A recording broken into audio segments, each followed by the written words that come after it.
Hi అండి. కట్టి చేపలు మామిడికాయ కర్రీ ఇలా చేసి చూడండి, చాలా బాగుంటుంది. స్టవ్ పైన వెడల్పుగా ఉండే ప్యాన్ పెట్టుకుని అందులో 2.5 టేబుల్ స్పూన్ల వరకు ఆయిల్ వేసుకోవాలండి. ఆయిల్ హీట్ అయిన తర్వాత 3 మీడియం సైజు ఉల్లిపాయలని చిన్న ముక్కలుగా కట్ చేసుకుని వేసుకోవాలి. అలాగే ఒక 5 పచ్చిమిర్చి, కొంచెం ఉప్పు వేసుకుని ఉల్లిపాయల్ని ఫ్రై చేసుకోవాలండి.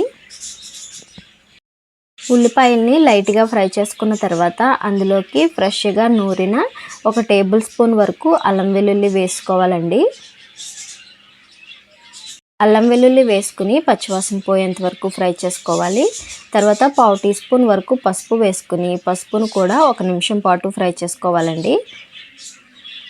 తర్వాత 2.5 టేబుల్ స్పూన్ల వరకు కారం వేసుకోవాలండి. చేపల కూర ఏదైనా సరే కొంచెం కారం ఎక్కువగా వేసుకుంటేనే టేస్ట్ బాగుంటుంది. కారం వేసుకుని మరొక 2 నిమిషాలు ఫ్రై చేసుకున్న తర్వాత శుభ్రంగా కడిగి తీసుకున్న చేపల్ని వేసుకోవాలి. ఈ కర్రీలో మామిడికాయ వేస్తున్నాము కాబట్టి ఇంకా ఏ మసాలా కూడా అవసరం లేదండి.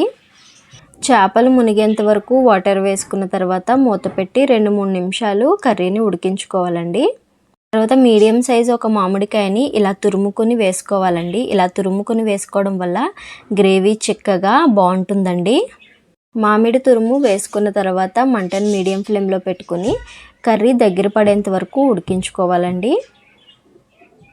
కర్రీ ఇలా దగ్గర పడితే ఎంతో టేస్టీగా ఉండే కట్టి చేపలు మామిడికాయ కర్రీ అయితే రెడీ అండి. ఇగురు అనేది ఈ మాత్రం ఇలా ఉండాలండి. ఇలా ఉన్నప్పుడే స్టవ్ ఆఫ్ చేసుకుంటే చాలా బాగుంటుంది. వీడియో చూసారు కదండి, నచ్చితే తప్పకుండా సబ్స్క్రైబ్ చేయండి, లైక్ చేయండి, షేర్ చేయండి.